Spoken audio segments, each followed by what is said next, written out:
Good evening, Bucks fans. We are back. It is Real Bucks Talk. I am Michael Plus, joined as always, Mark Ramirez. And man, it's getting close. We are getting very close to the start of training camp. We're only, I think, a weekend away. Next weekend it will officially start. So yeah, a lot of good things happening. Obviously, congratulations to the Tampa Bay Lightning, Oh yeah, back-to-back champions. They celebrated big today. Drunk Cooch was in full action today, along with Yanni Gourde. So a lot of great stuff there. But Mark, first of all, how are we doing? How was your weekend? Getting ready for some great football coming up. hell yeah! It doesn't even seem like it's right around the corner. I mean, I guess because we've been locked in on Lightning hockey and just there's like been no stop. I feel like it's been nonstop, awesome Tampa sports stuff, and it's addicting, I guess. But other than that, yeah, great weekend, just consistent stuff. Yeah, everyone knows I got a baby boy, so it's a lot of that, a lot of just tending to the family. But yeah, every Monday we get to talk some Buccaneer football. Hope you guys are ready in the chat with some questions. Jack already got here early. I love seeing that. Ken Smith in the chat as well. Bring the questions, bring whatever you guys want. But let's actually touch more on what the Lightning did and how funny they were trying to copy the Buccaneers over here. Let's check them out. About to throw the Stanley Cup right across. Like, just do it. Tom Brady did it. We can do it too. So that's hilarious in itself. It ended up getting dented. So that's also kind of funny. I got to put that up too. Then you got old Alex Kaloran over here representing with the championship belt, wearing his own patented Buccaneer jersey. Mhm. Who's the last number 17? Well, I mean, Is just Justin Watson. Yeah, yeah. he's 17 right now. I don't know who is 17. Oh, Aurelius Ben, an old Yeah, G. Yeah, him. Yeah. yeah. Well, yeah, that's Alex Kaloran. Kaloran, let's be honest. Mhm. Well, that's just some of the fun, kind of cool Lightning bringing Tampa excitement. It's almost like one up.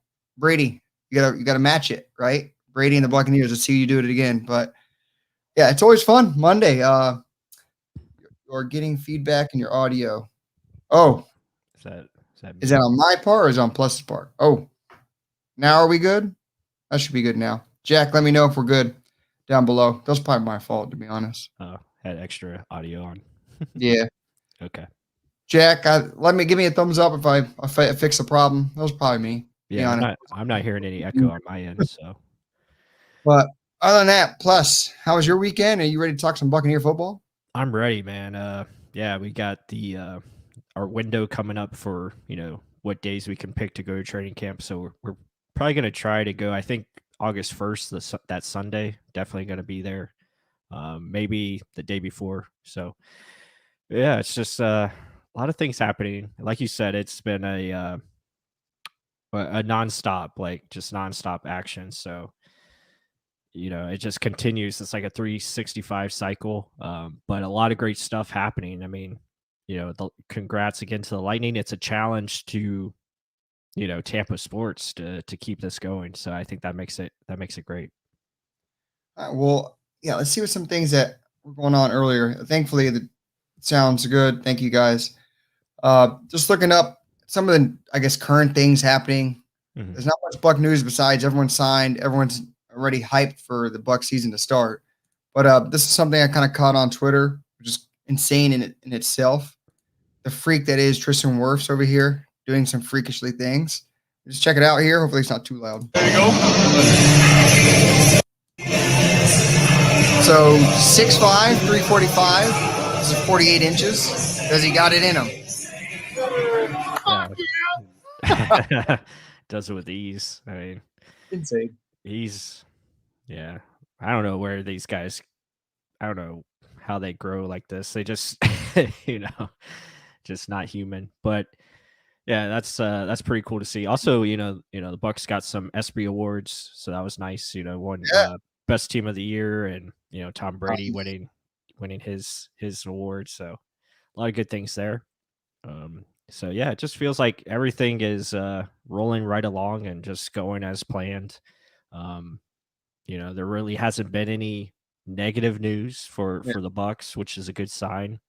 It seems like every player is going to be ready to go. I think for training camp. So that's really good to see.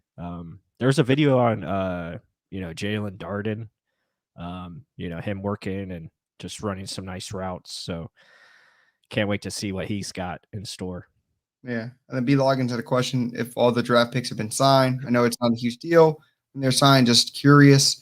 And yeah, I mean, they sign Joe Tryon, they sign Kyle Trask. Like, yeah, so pretty much all the draft picks have been signed. Yeah, I want to say every pick has been signed. So I think you're right. yeah. Oh, Jack says it was him. He had two channels simultaneously going. Jack, false alarms. Well, yeah, I honestly thought it was me because I had music playing on it earlier on the pod. But so one other big news. So this was kind of actually huge. So early on, the Navy kind of said no to Cameron Kinley, and what do you know? They changed their ways, I guess, or changed their idea of what the NFL is and what opportunity it is for the guy. And now a new look, same energy. There he is, representing the Bucs. Big old smile, like opportunity of a lifetime. So let's see. Does he have a shot? What do you think of Cameron Kindly? He's a big dude.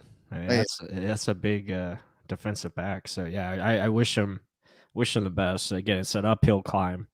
Really, it's going to be a battle between him, Chris Wilcox and others for that fifth cornerback spot. So, I think B. Loggins talked about camp battles. That's one I'm looking forward to, the secondary and how they, match up and how it falls out. So, yeah, I mean, he's got, obviously he's got upside. The Bucs signed him for a reason.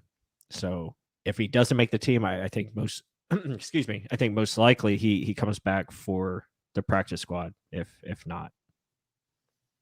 I mean, that's something that's hard. I mean, that is a long list of guys he's gonna have to go up against. And like you just said, he matches that height, weight, speed kind of scenario that Todd Bowles likes for his secondary or corners in general. 6'2", 200 pounds. Right. That ain't bad. I'll be honest. That's a specimen in itself. Not to mention he's from Navy. I saw it just brings you up a little bit even more. So he probably has that competitive spirit big time in him. But yeah, you just drafted a Chris Wilcox. I know it's a late rounder. He's not promised anything. Neither is Grant Stewart or anyone at that low of a position. But still, you have a whole lot of veterans, a whole lot of just talent in general fighting for the bottom of the roster. And you got to make it somewhere. And it's usually special teams. Is he going to beat these guys out? We'll see. And that's pretty much like B. Logan was saying, like camp battle. That's going to be the biggest battles. The special teams aces. Who's going to win gunners? Who's going to win certain blocking positions? What's going to happen in that area? Because really the starters, everyone's already set. Both 11 on offense and defense are pretty much set. I don't see anyone really overtaking positions. Maybe it's just the Ronald Jones, Fournette, who's going to be number one. But still, it's like 1A, 1B. But let's kind of jump over. So that kind of brings it up to this big point. So on Buccaneers.com. So one of the bigger stories here, bring it up. Give me $5 who will produce more in 2021. So this is kind of one of the big stories I wanted to kind of touch on. So if you look into it, who will they be? Number 5, if you guys haven't noticed, we put Antonio Brown out tonight, and it's doing pretty well. If you guys liked it, let me know. Where is he? Oh my gosh, what was his name in the chat? I forgot it already. Praj P. Praj P. Yeah. He would love this video. He shared this Antonio Brown video nonstop. But Antonio Brown, they put at number 5 for most to do more. So what do you think about Antonio Brown? You think he's going to do more? Obviously, right? He only played in 8 games. Yeah, I think his production obviously is going to go up. What did he have in 8 games? He had like almost 500 yards or something like that. So yeah, you have to think that's going to definitely increase, whether that be to 800, maybe 1,000 yards. Again, 17 games, you're going to see a lot of receivers with 1,000-yard seasons just because there's more, more possibilities, more chances, more opportunities, etc.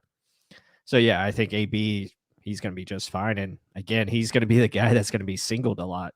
A lot of defenses aren't going to be able to double them. As long as our top guns stay healthy, again, wide ass open. So it's gonna be a lot of fun, a lot of fun. Yeah. How many times do you see it inside our film study? If you guys have seen it, if you haven't, go check it out and then come back. Or hell, just wait your hour and then go back and check it out. But a lot of the times you send 3 verticals, who are you going to cover? Who are you going to double? Mike Evans usually gets it. If he doesn't, someone's going to shade towards Chris Godwin. You got Antonio Brown on the other side.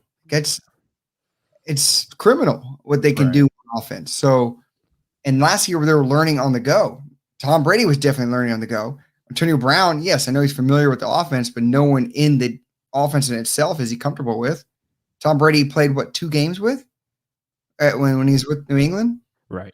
So that takes time. I mean, you heard Godwin and Mike Evans talk about their timing and how it was off early and just knowing where to be, when to. Even in the film study, you said he ran the wrong route in the Super Bowl of all games. He ran the wrong damn route in the Super Bowl, but still, Tom Brady made the right decision to get on the ball, touchdown. Right. Yeah. So it's imagine on time, all connected, chemistry. Holy hell, what could this offense be? Not only just the offense, but Antonio Brown with 17 games, not 8. He's not suspended this time. Yeah, and lastly, I'll say before we move to the next player, I mean, there's so many coverages you can play on defense. So like if a defense wants to play like a quarters coverage where they have like 4 dropping back deep, we're going to just beat them underneath. If you want to play man defense, we're going to beat you that way. There's not a lot of things you can do unless, you find a way to get, yeah, exactly. Unless you find a way to get after Tom Brady quickly. And really when that happened against us, that was really the only way you could stop us. It was either that or, some type of turnovers or, whatever it may be, penalties. So, yeah, lots of fun. But yeah, let's roll to the next player because I think this player is going to be even more wide open. So it's like, what do you do now? Number 4, O.J. Howard. I completely agree with this one, but touch on it more. This is the biggest one.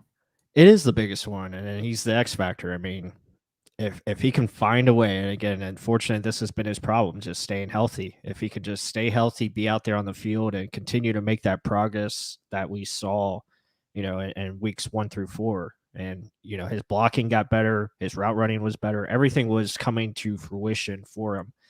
So it could be really fun to watch him and take that next step into the conversation of being a top 5 tight end possibly, and get that type of contract that he wants. Yeah. Everyone saw at the beginning, OJ looked like Tom Brady's favorite target. I mean, it started from the Saints game, week 1.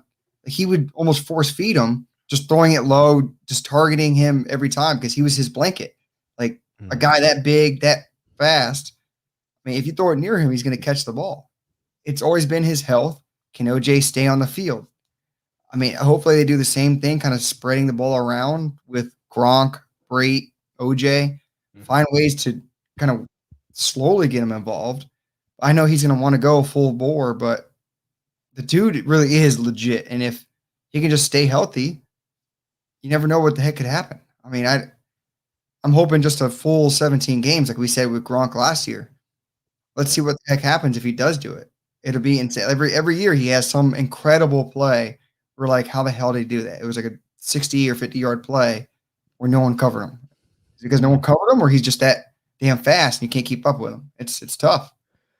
But wanted to kind of touch on a couple more before we move on to number 3. B. Loggins was saying about how, here it is, Mike Evans, Chris Godwin usually miss a game or 2. AB will have to step up at times, missing with number 5 over there. If they miss a couple games, yeah, your number 3 is Chris or AB, and then your number 4 is Scotty Miller. Number 5 is Tyler Johnson. Like, and you never know, like, where does Jalen Darden fit into there? Mm-hmm. It is literally an embarrassment of riches. It is, like Ken Smith said earlier. And where was it earlier? Yeah, Ken Smith said, I want Tyler Johnson out there more. Yeah.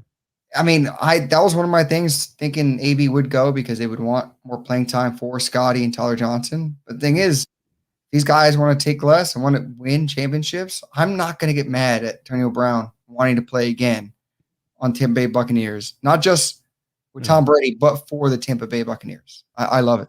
Yeah, and I think you also have to look at the fact that, you have Tyler Johnson and Scotty Miller under contract past what Tom Brady's gonna be here. So you wanna maximize that roster. You wanna Yep. maximize the make sure you have enough depth to get you through 17 games, 'cause it's gonna be a different process, and, there are gonna be potentially more injuries throughout the year.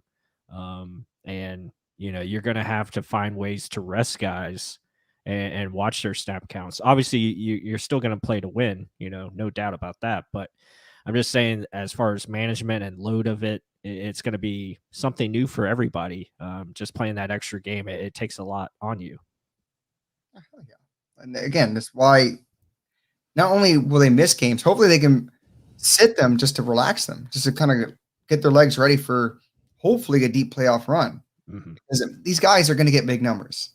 I mean, this offense should put up numbers where they can actually sit maybe a second half or at least the fourth quarter where they're up and kind of bring in guys like Tyler Johnson, Jalen Darden to actually just get them more mature. It's almost, I know I'm not going to jinx it. I'm almost going to say like just a tune-up games for them, but Yeah. I mean, just look at the two guys we just named, Antonio Brown and OJ Howard. Those guys are backups right now.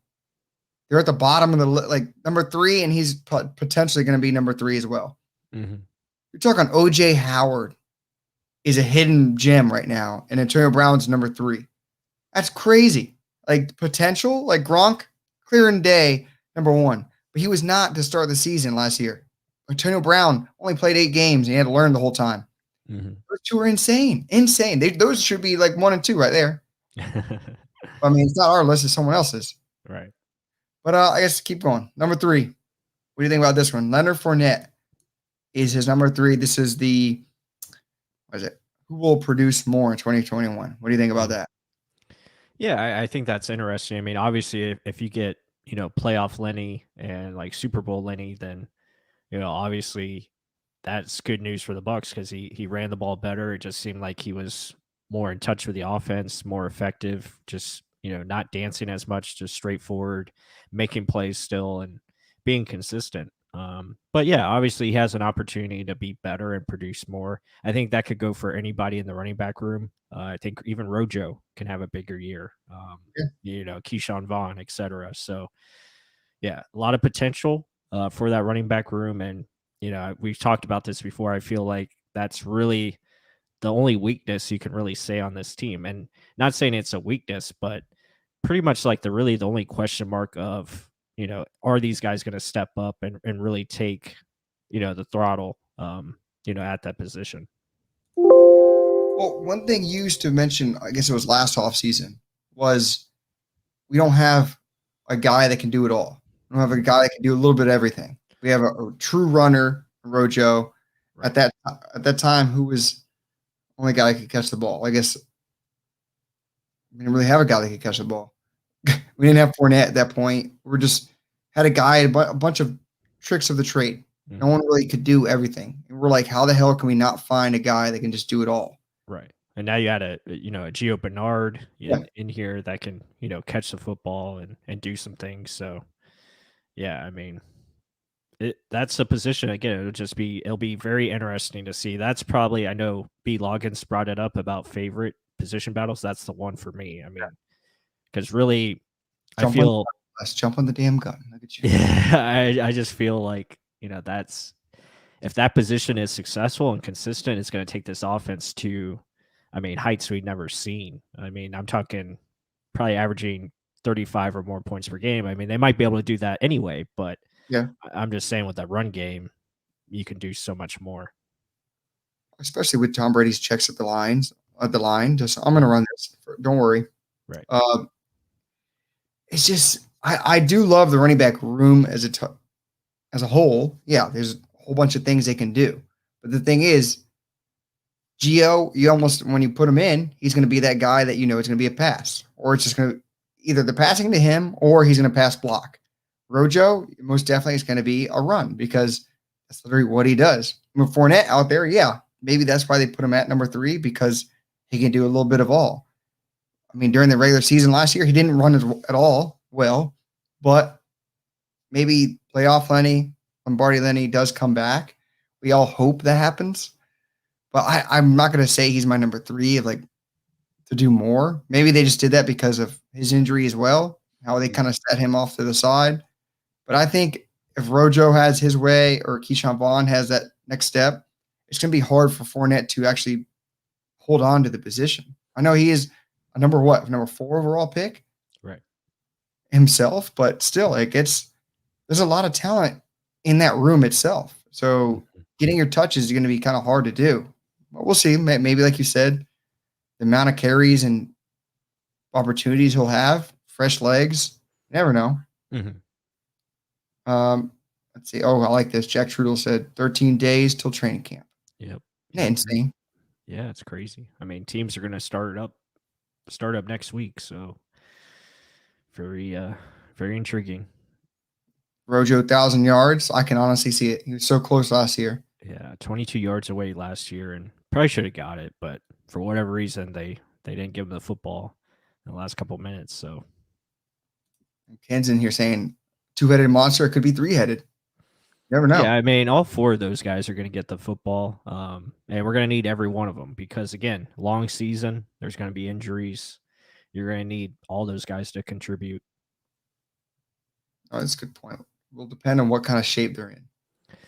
Yeah, definitely. Oh, I want to answer this one really quick. Matt Newmeyer, do you think Vaughn gets cut? You can take that kind of first. No, I don't think so. I think all 4 are going to be on the roster. Meaning, Leonard Fournette, Rojo, Vaughn, and Gio Bernard. So those guys, I don't think they're not going to be going anywhere.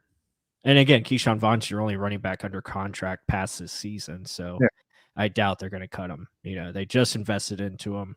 I think it's a little bit too soon to make that move. I mean, unless he just falls on his face and, I don't see that happening though. Well, I mean, look at what you've heard in the offseason. He was training with Tom Brady. He's already knowing who to go with. Like, if you want to kiss someone's butt, it's Tom Brady, to be honest. So BA made a big point about that. Right? Being mad about it, but still, yes, you're on the Buccaneers, but who do you want to get the most invested with? And no, you can trust me to catch the ball. You can trust me to hand off the ball to me because I'm going to be reliable. That's your quarterback, right? So I think he's doing all the right things. Let's just see it produce on the field. Again, you need opportunities. You need playing time for that. You got 2 big dogs in front of you. It's going to be difficult, but it's what it is. It's iron sharpens iron, and I love it. I don't think he gets cut at all. Like the point you made, you invested a high pick, 3rd-round pick. You don't just cut dry unless that person does look like he's looking like trash. And to me, he's doing all the right things. He's a more mature player. I think he's going to shine moving forward. Yeah, I agree. He's going to be one of those, just glue guys that you got to have on the roster. So, I mean, let's see what he does on special teams too. Here's probably, I think I've made it obvious, my favorite guy to do better next year, blow out next year. Number 2, they have Antoine Winfield Jr. Yes, sir. Last year, I'll let you get your spiel out there first before I talk because I can talk all day about him. But why is Winfield Jr. the guy? Yeah, right. I'll keep it short and sweet. Just go check out our film study on him on our YouTube channel.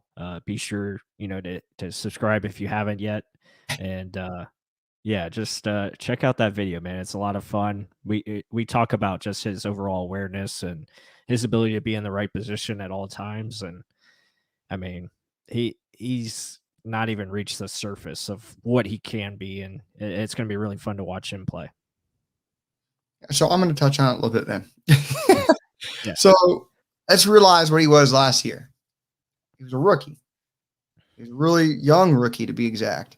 He's a junior, and his dad was one hell of a player, and would go over every game with him after the game. So you have a former player, former really Pro Bowler, really good player, informing him on things. This guy is a gym rat, not to mention a film rat. Those are 2 really good combinations. He's another one where whenever he was on the field at Minnesota, which is where he went to in college, he produced. He had a couple injuries, but when he was on the field, it was nothing but production. Now, this guy had a year or the offseason to sit, talk with his dad, look at the film, understand where he was right, where he was wrong, where he can jump routes, where he can benefit. And then, not to mention, his front seven is elite. It is tops in the league. I'm going to say that. I'm going to bang the table for that. Our front seven's insane. Mm-hmm. If your front seven's that good, you can jump routes. You can read it before it's going to happen because you know your guy's going to get home. The pass is going to have to get out fast. And when the secondary knows that, guys like Antoine Winfield Jr. you see pick sixes. You see tips where you can generate picks for the rest of your team. Insane ability this guy has, athletically, smarts, spatial awareness. He saved us a lot of times as a rookie, just being in the right spot. I can only imagine what he can do a year after that. It's insane. I think he's just going to take a massive jump forward. Right. No, I agree. Thank you. Thank you. Does anyone disagree? I mean, I'll take a disagree. I don't know how you could, but yeah, I don't really see how he can take a step backwards. I mean, I think he's just going to continue to grow and grow. All right. I honestly don't think.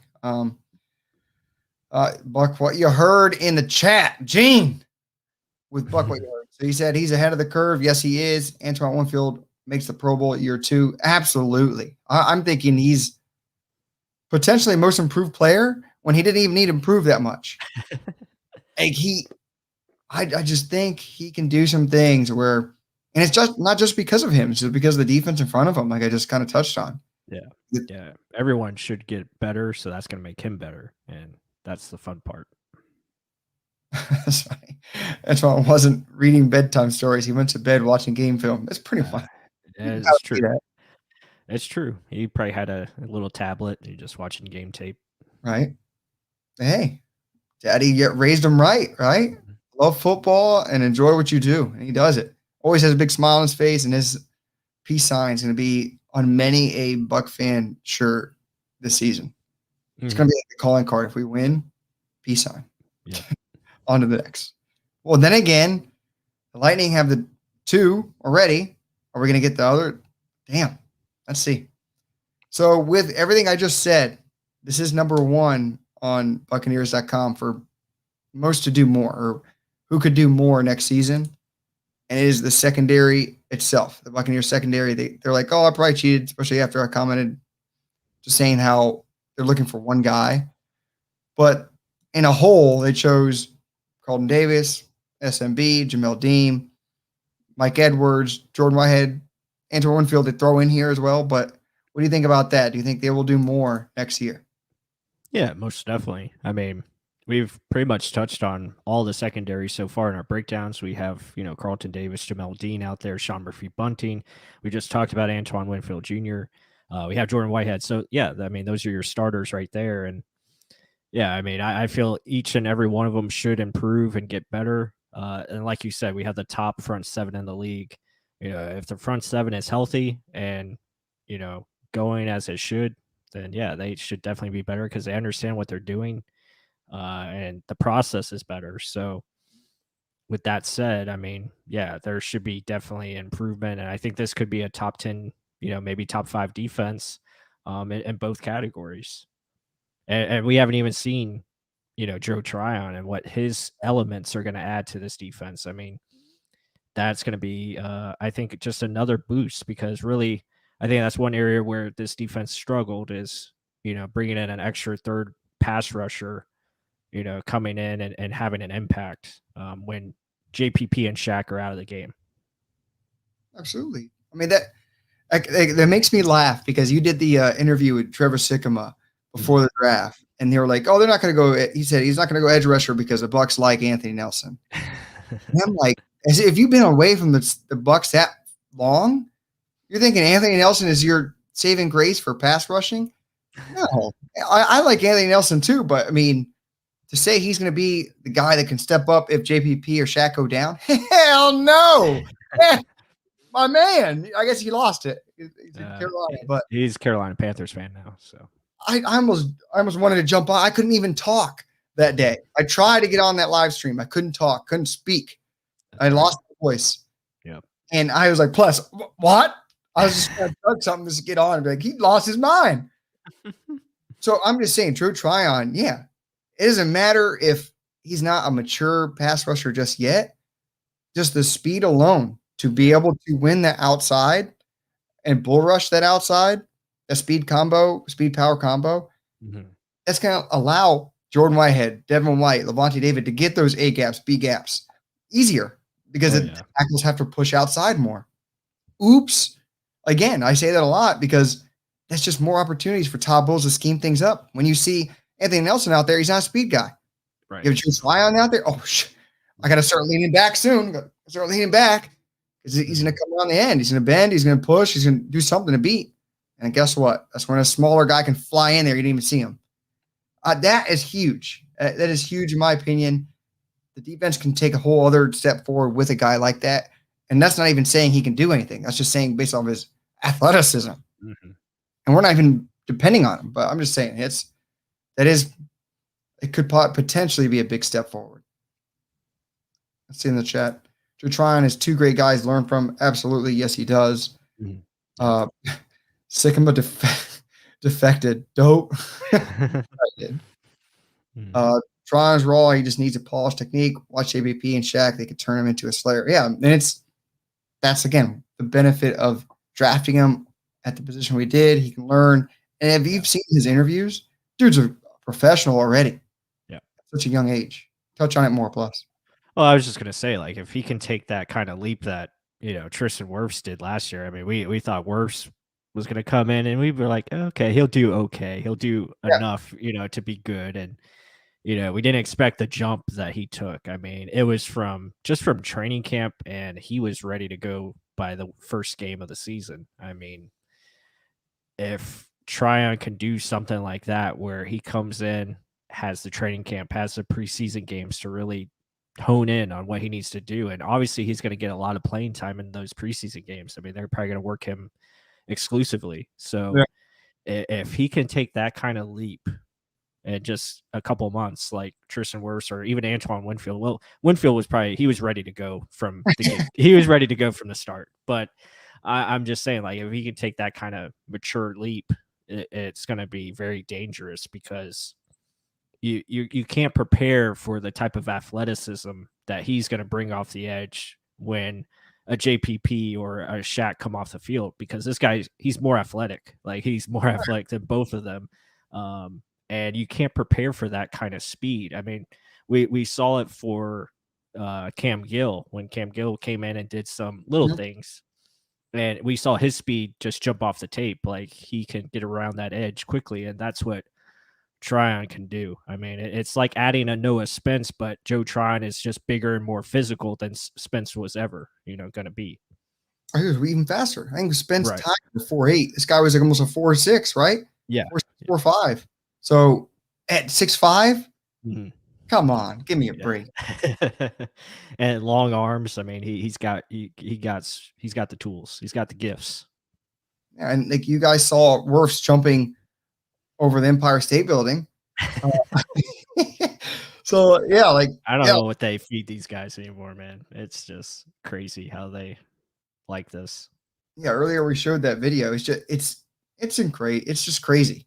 Mhm. Like Yeah, Gronk tweeted it. He's like, I'm so happy to block next to this guy. And so, yeah. and think about that. So we have our whole line intact again. Veterans on the line. He's gonna Yeah. have to go against Gronk and Donovan Smith kind of chipping at him. Or Mhm. you go to the other side, you got Tristan Wirfs to go against.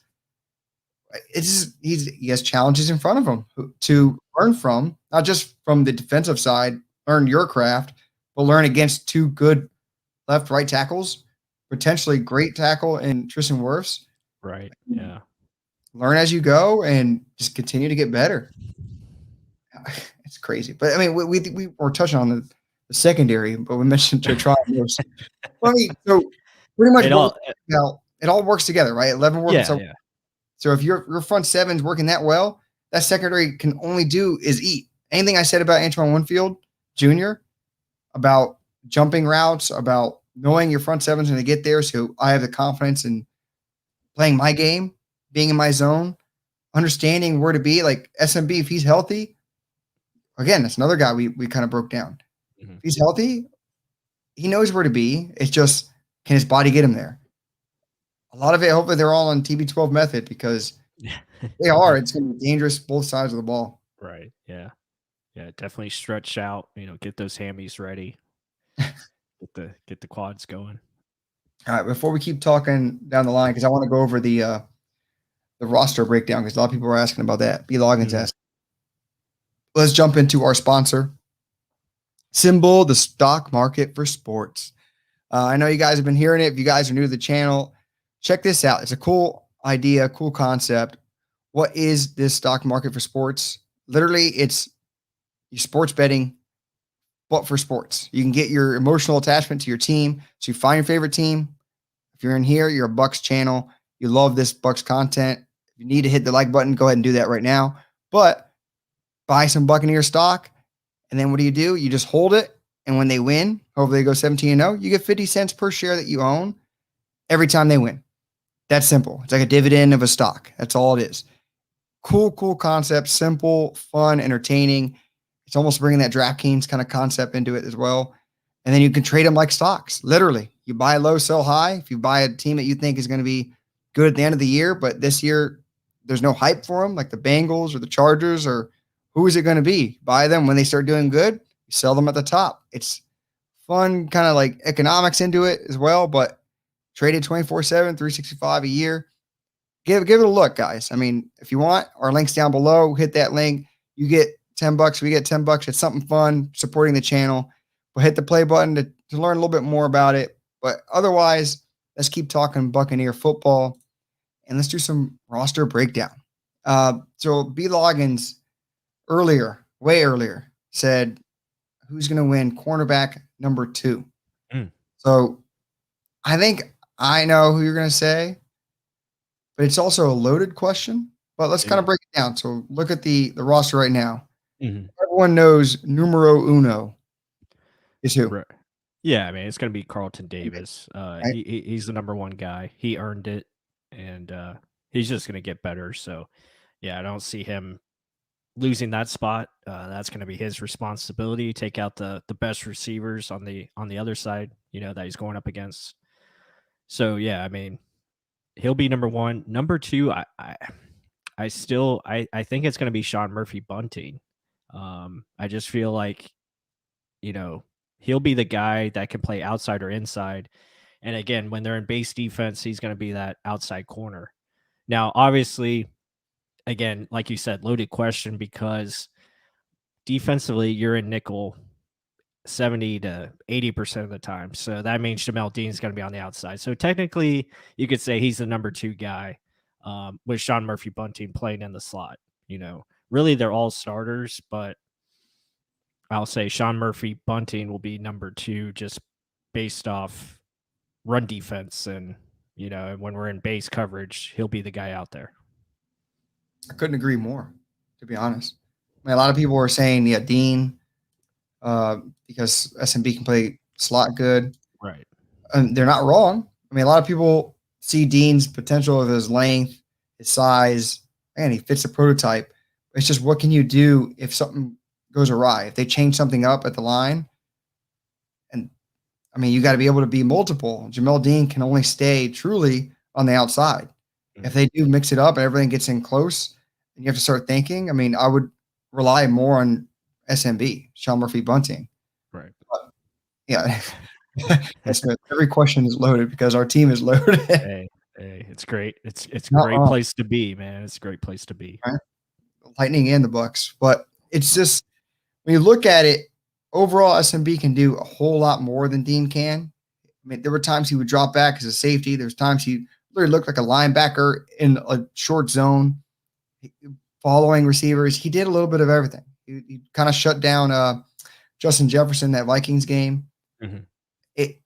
He did a lot of good things. A lot of people only see the bad of him when you're in the slot and you're in the nickel position.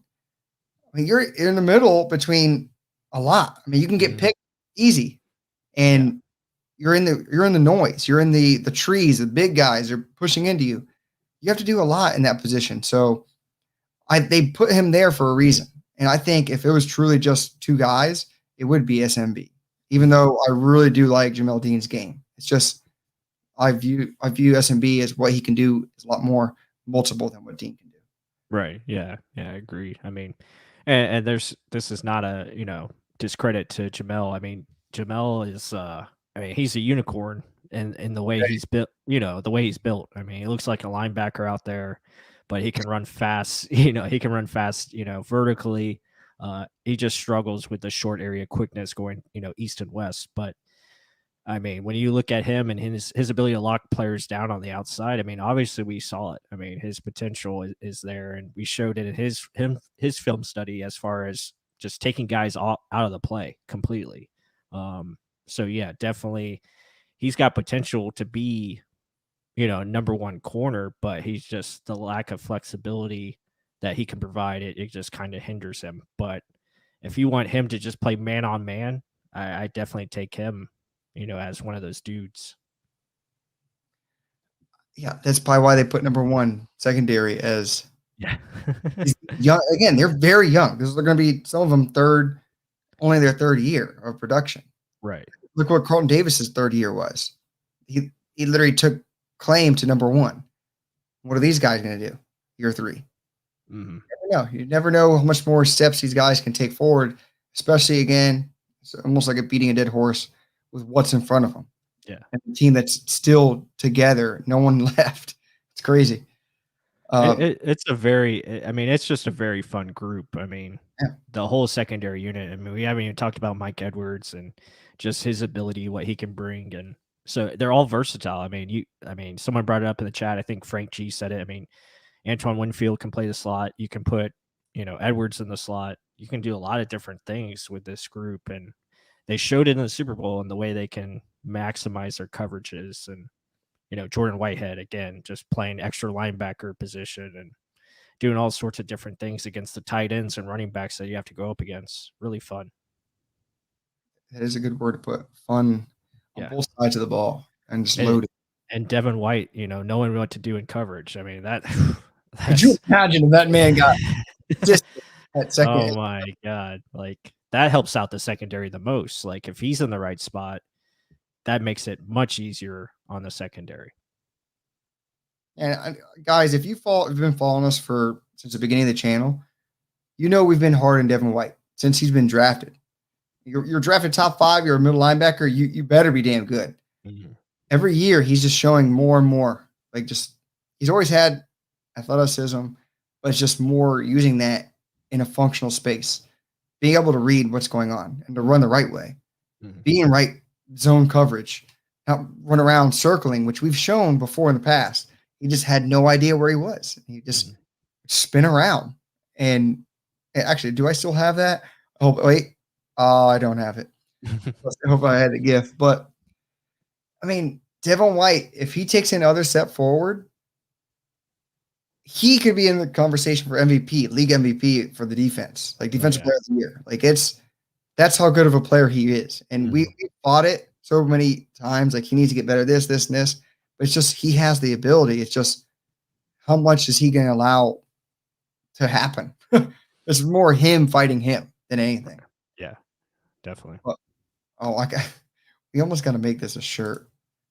But receivers and tight ends, wide ass open. How many times do we say this on a chat? Yeah, I mean, I've pitched it to Gene before, and I think he's going to try to get it made as a shirt. So, he's got his friends with Smack Apparel, so hopefully they can do that. I know he's told me before, like, if you want to design a shirt, just send in something, and they'll usually make it for us. So that's something to look into. Sure. Yeah, well, that's something we say a whole lot on here. Yeah. We're going to be wide ass open. It's going to be true, man. It's going to be true. I mean, you put Scotty Miller in there, he's going to be open pretty much every play. So it's going to be just cool to watch. It's going to be tough. It's going to be real tough for anyone else. But looking at the roster again, we've touched on it before, but who else do you see as a position battle? I know we mentioned special teams, who's going to win gunner positions.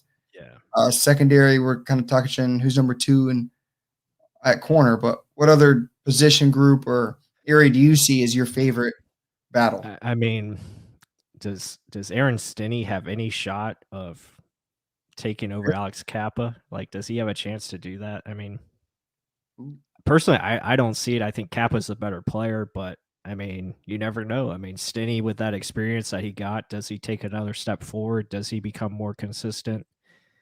Does Kappa regress because of the injury that he had? I mean, those are things to consider.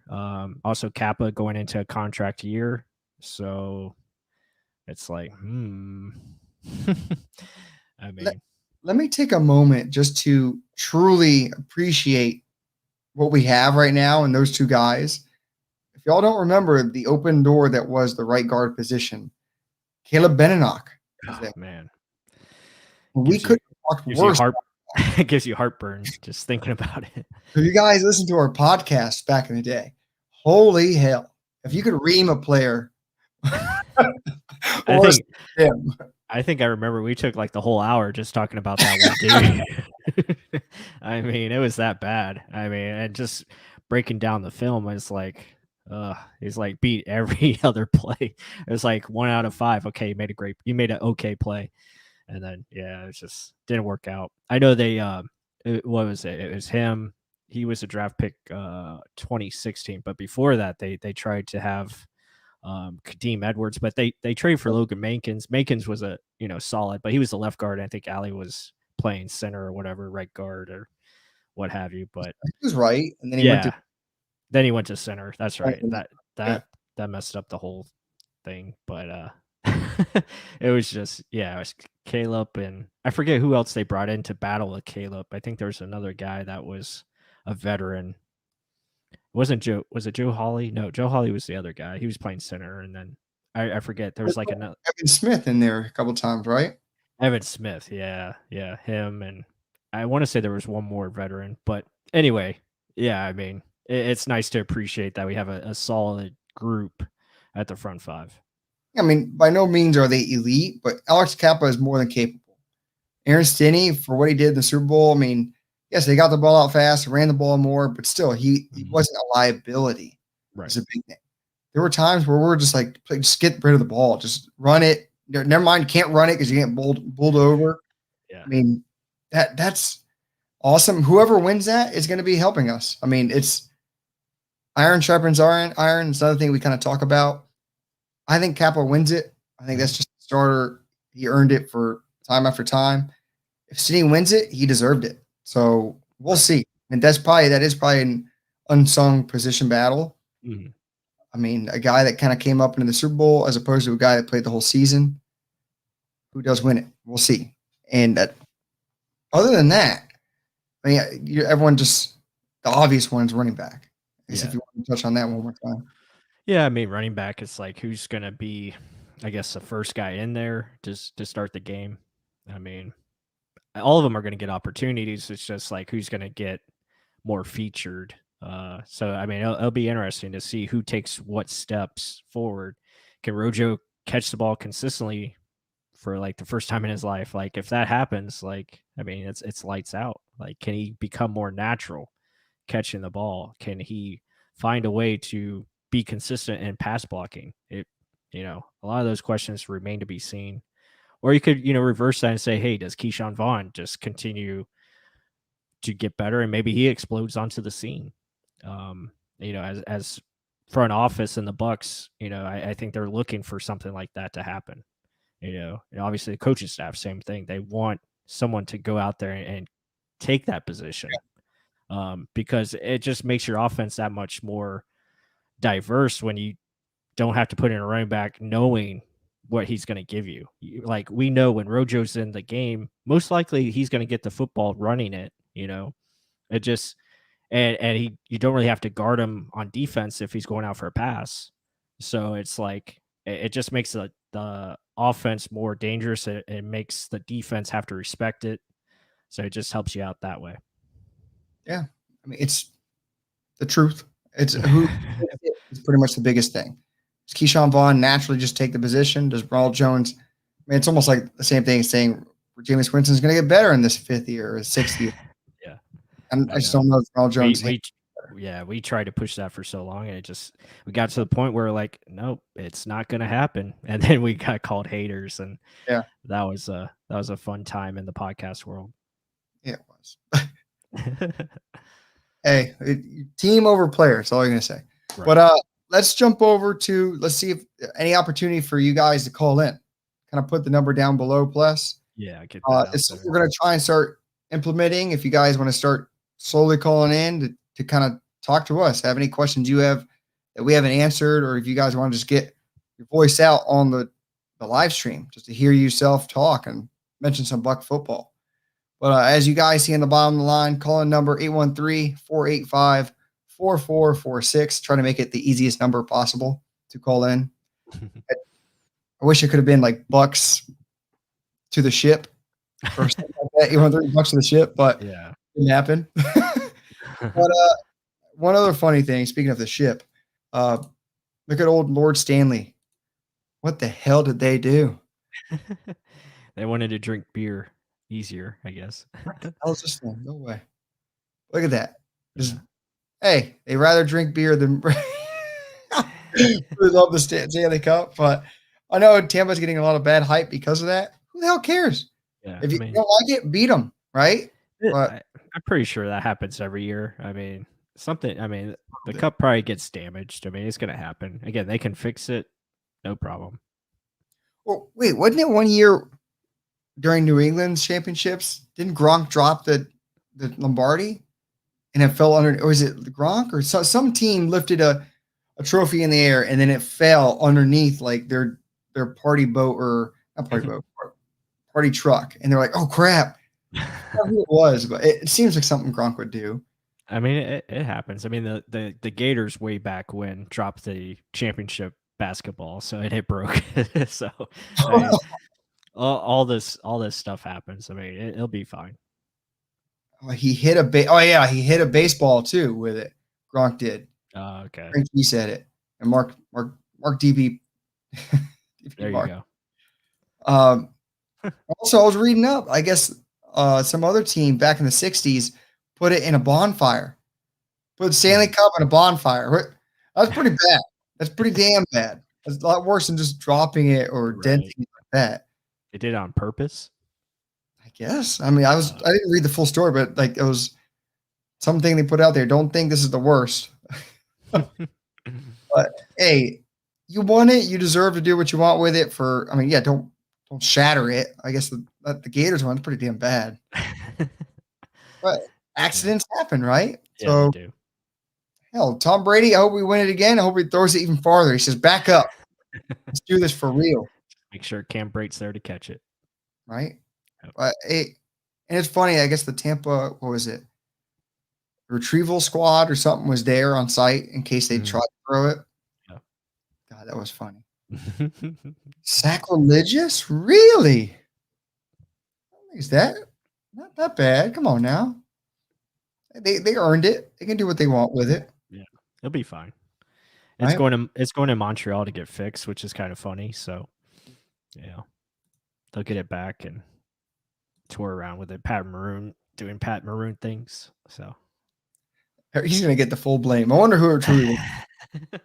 Number one bullshit. That's what I'm gonna say who it was. Huh? Yeah. Maroon was the one that caught on camera with it. That's the great saying from now on. Number one bullshit. It is funny. It's But guys, great. don't be scared. Don't be anxious. You guys want to talk? Unless we just answered everything. I think we did. Everyone We ran did. out of questions. Right? We did answer everything. Hit the like button then. At least do that for us. Great. Yeah, we'll have to put it out earlier next time. Well, it's something we're testing. You can be known as the first caller to call in on Real Bucs Talk. Right. It's high prestige. Prestigious. Yep. Movie The Prestige. That was you. Yep. Other than that, I mean, hype for this season. Over or under 5 sacks, Joe Tryon. I'll say right at 5. But I mean, yeah. Because wasn't Noah Spence's rookie season 5.5? Yeah. Let's put it at that 5.5. Because he beat Does he was beat it? I'll give him 6. oh, I'll give him 6. really? Yeah. Damn. Oh, do Oh, we get a call? got a call? Let's see. Oh, nope. I think that's something else. That's something else. That's a Got you. different call. Got too excited. I did get excited, but that was actually that's actually my phone number. I was just putting up the other phone number. I was like, yeah. There it is. Yeah. But I was about to accept it too. I was like, oh, there it is. Oh, no. Can you imagine that be on the air? All right. But unless that was someone that was in there, I'm pretty sure that was just my phone call. Oh, no, it was. Call back, or I'm going to call right now, actually. Here we go. Wait a minute. I fudged up. I'm calling you guys. Got it. Actually, you know what? Call right back. I thought that was something else. My fault, guys. I'm all excited. I'm trying to work this whole new phone calling system. That's why we're actually asking you guys to call in. So one more time, if please. But I'm going to say Joe Tryon's going to get under. I mean, at 5.5 with the guys that's in front of him, it's going to be tough. No Spence had so much more playing time. Yeah, that's true. I mean, yeah, it's a lot, but I mean, when you think about it, I mean, he could have a lot of one-on-one opportunities, especially if he's on third down, and could get, more than we've seen because again, you have that extra pass rusher. There we go. Okay, now they're calling back. Let's see who it is. Welcome to the Real Bucs Talk live stream. Call from David. David. To accept, press 1. To send a voicemail, press 2. Come on in, David. To accept, press 1. Oh, to let's send see. a voicemail, press 2. Goodbye. Oh my gosh, David. What happened? David, I don't know what's going on with this. I don't know. Good thing we're doing test runs. He's calling. Right. Oh, what in the world's going on? He's calling from prison. He's calling from prison. Damn. No, that's what we have set up. That's Yeah. It's messed up. David, if you can call one more, you'd be the best Real Bucs Talk fan in the world. Hey, it's all user error from our side, but I'm glad you guys are enjoying. I'm not. Obviously, that's David. Yeah, David. Hey, one more shot. Like that. If it isn't, you can hit a down button then because I'm messing up. This is all my fault. I can't believe that's messed up like that. Forgive me, David. Ken Smith laughing, hype. Yeah. And then Pac-Man 504, does AB get 1K? Unknown caller. Oh, now we got another unknown caller. Let's see. Who is Call this one? from Michael. To accept, press 1. To send a voicemail, press 2. All right. Hello. Call from David. David. To accept, press 1. To send a voicemail, press 2. See this time. David, are you on with Real Bucs Talk live? Hey. Yes, David, we got it. What's up, David? Good job. Welcome to Real Bucs Talk, David. How you doing? not Give us your opinion. What's going on? Actually, I don't have an opinion. I just wanted to be the first caller. Heck yeah. There you go. I enjoy your channel a lot. I listen to it, your podcast. I don't know much about football. I never really played. I never played any kind of organized football. So it's always interesting to helps me enjoy it more. Your podcast does. Well, So that's why I just thought I'd call in. So my only opinion, I think. Wait, are you there? yeah, Hello? we're still here. Oh, okay, yeah. I'd say my only opinion would be that I think the announcers we get for the Bucs games stink. Like when they played AFC teams, we had really great announcers. What do you guys think? Yeah. You like our announcers? It seems like they don't really talk about the game much. They just talk about other stories. Yeah, I mean, it's a very story, driven, as far as, the broadcast now. It's not really, it seems like they don't have much time to go into the X's and O's. Again, it's once the drive is going, it's fast paced, so they don't have a lot of time to go over the replays, and that's something why we do what we do. Yeah, that's why we do what we do. Try to break it down and really show what's happening to help fans understand the game a little bit better. Yeah, that's the best part about it. When you actually see it at the end of it, like the catch-22 of it all, right? When you get to see a play develop. It's something Plus always mentions. It's don't just watch the football, watch everyone else. And you see a play created. It's like falling back into position, the defensive shifts that's going on. It's so crazy to see, and it's fun to evaluate it after. And it's something we really enjoy doing. It's a beautiful thing. Right? I'm glad you guys appreciate it. All moving together. It's like a flow. I certainly do. It made it much more enjoyable to watch, just because, you think about the coordination that takes to just do like 11 guys all trying to do something together while somebody's running onto you. That just seems like so it's it's really fun to watch. I played hockey, so I kind of know what that's like, but you don't really set up stuff. You don't really like line up and make a plan and then do it when you play hockey. It's not that kind of a game. So yeah, you guys really explain it well. Thank you, David. Thank you very much. I'm glad you like the content as well. Yep. And thank you for being the very first caller on the Real Bucs Talk live stream. I'm glad now you got it working. That'll work every time. Right? Right. Hey, you're the tester. Thank you so much for calling. Yeah, 3 times a charm. Thank you very much. Yeah, it was all user error. But thank you very much, David. All right. Have a good night, and thank you again. Yep. Have a good one, man. Bye. You too. That was awesome. It works. It works, guys. Thanks, David. Hey, Pac-Man 504, you wanted to call in, jump on in the chat. Bring it in. I think that was Michael, so see if we can get him on. All right. If we get one more on, let's get it. That was cool. I like interacting with you guys. And it's not like you need to be a professional guy to analyze this stuff. We're just super fans. Everyone's played backyard football, just wondered what's going on. With today's information at your fingertips, literally just look up a formation, what involves it, and see it in action when you look on the TV. When you look at the game film that we just see it coming into fruition. It's just not something you had to go play it for 20 years and people get so mad. Oh, did you play the game?